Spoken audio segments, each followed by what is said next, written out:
Por estos días, la justicia condenó por violencia privada y lesiones personales a 4 hombres que golpearon a un joven de 18 años. En febrero pasado, en Pinares de Punta del Este, 4 hombres persiguieron a un vecino al confundirlo con un ladrón y lo agredieron.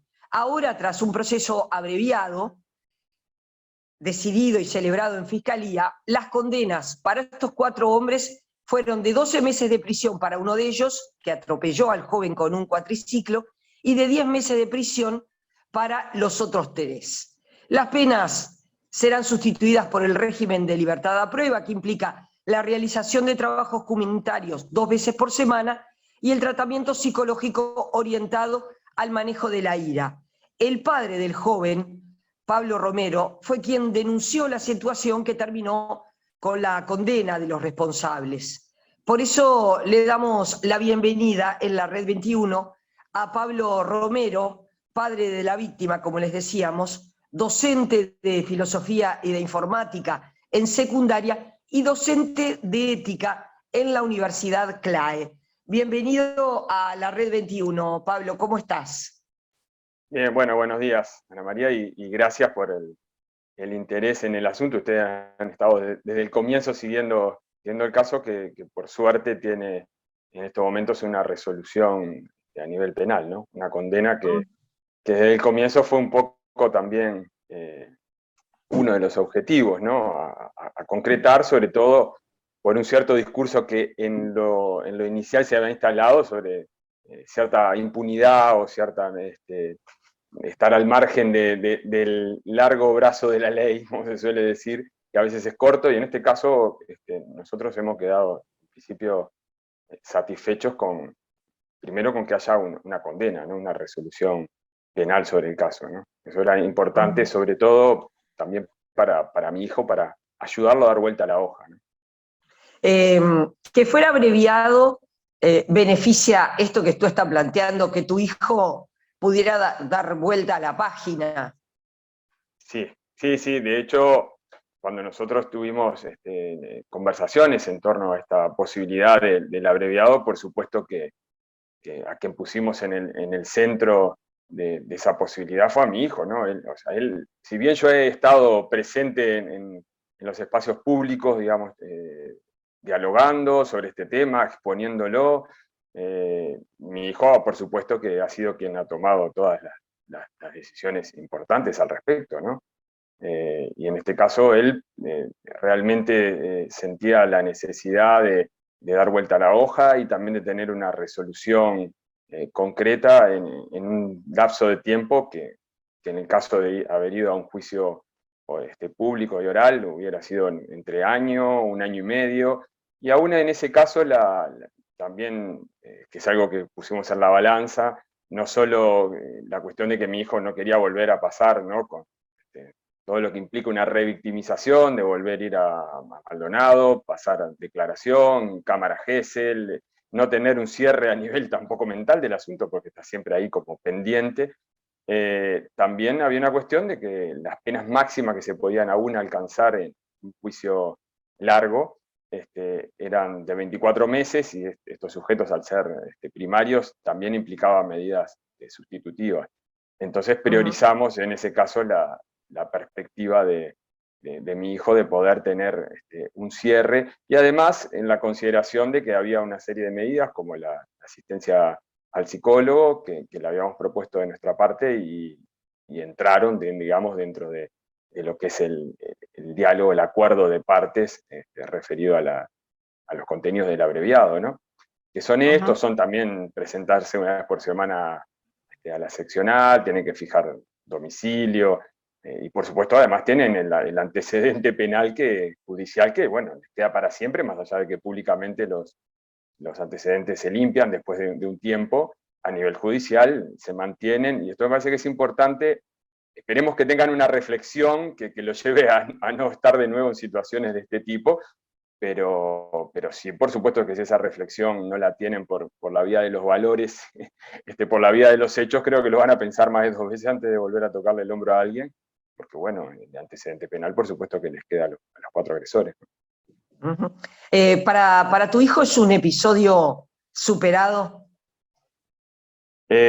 Por supuesto que las secuelas de este tipo de situaciones límites son mucho más psicológicas y a largo plazo que físicas, ¿no? O sea, después de los golpes que recibió, en torno a una semana, 10 días, estaba bien en ese sentido, pero él tuvo y todavía tiene algunos episodios de flashback, ¿no? de la situación, entonces a veces le ha costado concentrarse, por ejemplo, en la lectura, está estudiando, ahora ya para la facultad, y de repente por ahí se les aparecen, ¿no? imágenes de los momentos más complicados de la agresión, ha tenido algún trastorno en el sueño, alimenticio, eso lo ha ido superando. La verdad que es un gurí con una fortaleza en sentido física y psíquica, pero evidentemente lo afectó, ¿no? Quedó afectado, sobre todo digo, a nivel emocional y psicológico. De hecho, estuvo a su pedido también cuando regresamos a Montevideo asistiendo a terapia. Y bueno, creo que yo lo Ujú. encuentro mucho más fuerte, y también la sentencia ha sido importantísima, ¿no? Porque creo que hay una sensación en él de reparación, de que cuando uno comete un acto de esta naturaleza, la justicia finalmente actúa, ¿no? Porque él tuvo inicialmente muchas dudas al respecto, ¿no? De que se pudiera llegar a este buen puerto en el que finalmente hemos llegado. Entonces, Ujú. yo creo que eso es sanador desde ese lugar, y lo otro es un proceso que él lo va, por supuesto, ya lo está realizando, y creo que lo va a salir perfectamente a flote, quedará como una anécdota de la cual también hay aprendizajes, ¿no? Aprendizajes positivos. Y Pablo, ¿y para vos en lo personal cómo fue? Porque fueron muchos meses de exposición pública, eso tiene también sus riesgos, porque uno siempre se plantea no decir una palabra de más, no meter la pata, por decirlo de alguna manera, aunque ustedes, fundamentalmente tu hijo, son las víctimas. Exacto, sí. Es otra decisión que también la tomamos compartida, ¿no? O sea, cuando nosotros tuvimos una primera respuesta que no nos, de parte de la policía, incluso de parte del sistema judicial en general, que no nos conformaba, de lo primero que hablamos es, bueno, de la posibilidad de la exposición pública del caso por consecuencias que podía generar, colocar en la escena pública la situación, consecuencias en términos positivos para nosotros, ¿no? Porque además en ese momento quedamos muy desamparados en la casa de Pinares, sin medidas cautelares, con los agresores al lado. Y bueno, por supuesto que a mi hijo le pareció muy bien que en mi caso accediera a publicar una carta, y que bueno, a partir de los contactos que yo ya venía teniendo de hace muchos años con los medios, iba a generar por ahí una repercusión, y iba a habilitar también hacia adelante una reflexión en torno, ¿no? a la violencia y la convivencia, que eso fue una segunda parte, digamos, de la parte más de exposición mediática, ¿no? Primero fue presentar el caso y que hubiera un accionar rápido de la justicia y de la policía. Yo creo que eso se logró inmediatamente, y creo que lo otro, ¿no? Lo generar reflexión también se fue dando a partir del interés público que generó el caso, y de alguna manera una cierta conmoción que habilitó a pensar qué es lo que nos está pasando, ¿no? En torno a este tipo de situaciones. Pero bueno, Ujú. también yo lo decía, lo he dicho por ahí, yo ahora con el caso de mi hijo he estado bastante expuesto, pero bueno, yo venía trabajando, ¿no? Desde hace mucho tiempo en los medios con temas de educación, de filosofía, y bueno, pasan estas cosas a veces, ¿no? Porque también dentro de la exposición, por supuesto que alguna vez recibí algunos mensajes diciendo, bueno, ¿no? Mira, otra vez este tipo hablando en los medios a partir de la situación de su hijo, como si nosotros buscáramos o se buscara de alguna manera una exposición mediática por la mera exposición mediática, ¿no? Y bueno, Ujú. esto tiene que ver también con que por ahí los temas que nosotros venimos trabajando hace muchos años, ¿no? Y en vínculos con los medios no son tan masivos, ¿no? Educación, cultura, filosofía, como lo puede ser a veces este tipo de situaciones que a veces despiertan hasta un morbo público, ¿no? Y Ujú. bueno, yo Eh, traté de tener desde ese lugar a mi hijo al margen, ¿no?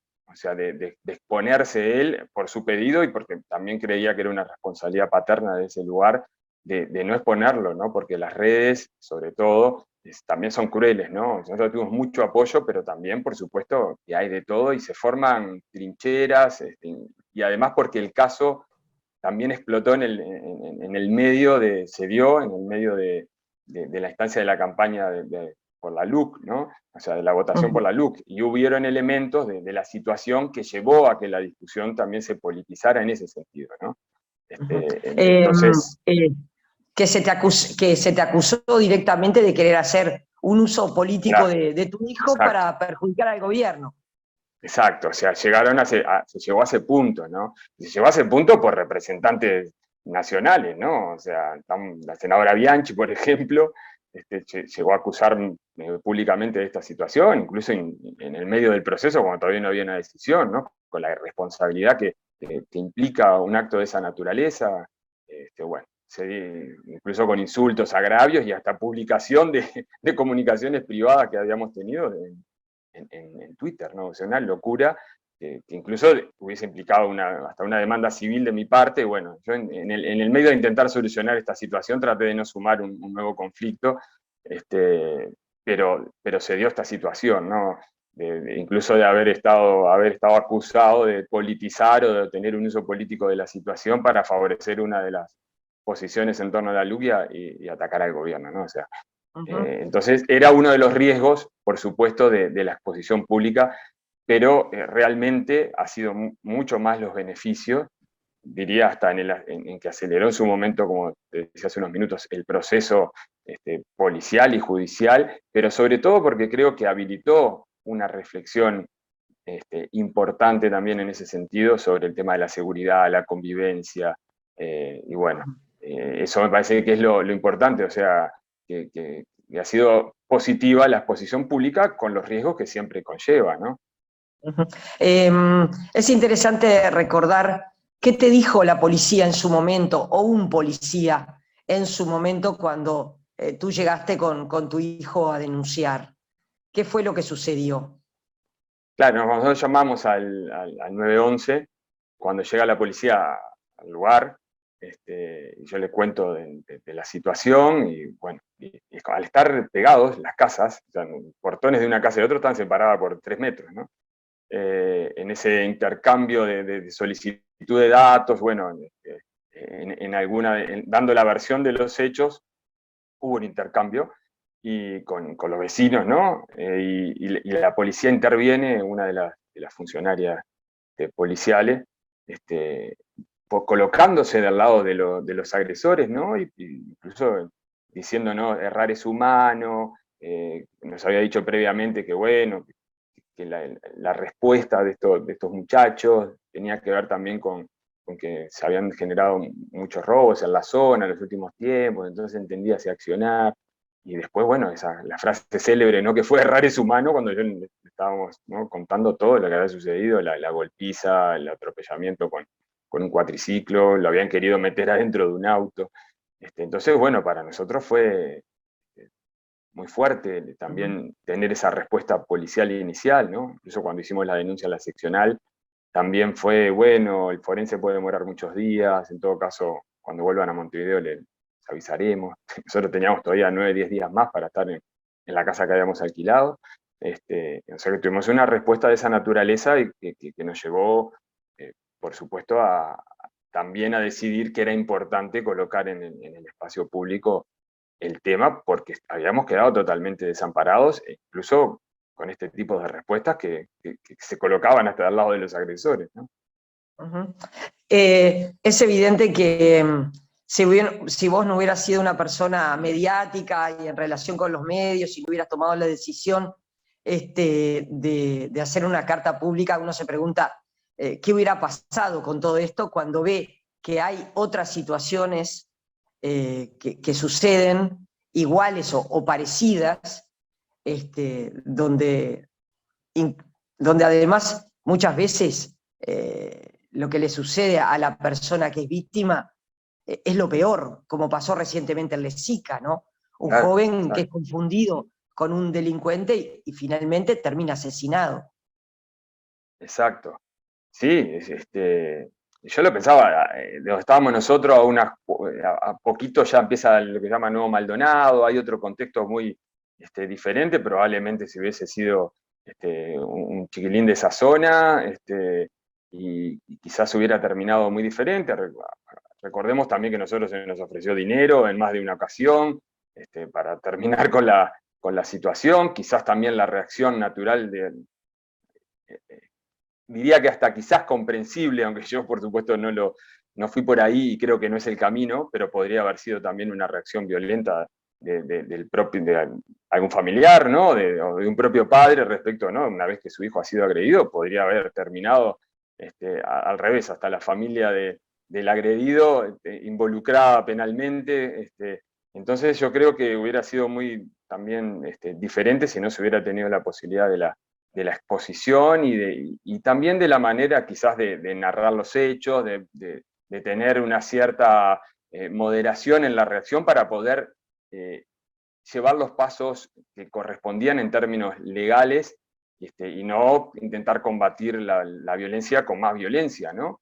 Que como también nos han dicho en muchos casos, bueno, yo no sé si hubiera actuado así, porque también, bueno, a uno le corre la sangre, ¿no? A más de uno, y uno piensa que cuando tu hijo llega en esa situación a tu casa, para mí fue muy impactante ver el estado de shock en el que estaba, golpeado, estaba sangrando, bueno, también uno piensa que uno puede tener una reacción en ese tipo, ¿no? Y bueno, y hasta podría ser comprendida de algún lugar.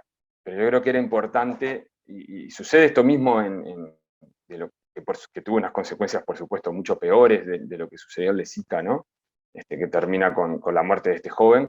Creo que lo que más nos interroga de ese lugar es justamente cómo estamos procesando todas estas situaciones que tienen que ver con el miedo, con la inseguridad, porque en definitiva los agresores plantean que habían sido intentados, alguien había intentado entrar en su casa hacía 2 semanas, entonces como que estaba muy a la defensiva. Y bueno, el tema es justamente cómo los ciudadanos procesamos esas situaciones, ¿no? Que tienen que ver también con el miedo, con la inseguridad, con el miedo que nos genera el otro, y no podemos vivir, por supuesto, como lo decía, ya lo planteaba Hobbes, ¿no? En el nacimiento, en los orígenes teóricos del Estado moderno, ¿no? No podemos vivir en una guerra de todos contra todos, ¿no? Justamente, si nos unimos bajo la tutela del Estado es para que los mecanismos que el Estado tiene para prevenir estas situaciones o actuar se accionen, ¿no? Y no sean los sujetos los que salgamos a la casa de aquella persona que sospechamos que está cometiendo algún delito contra nosotros, ¿no?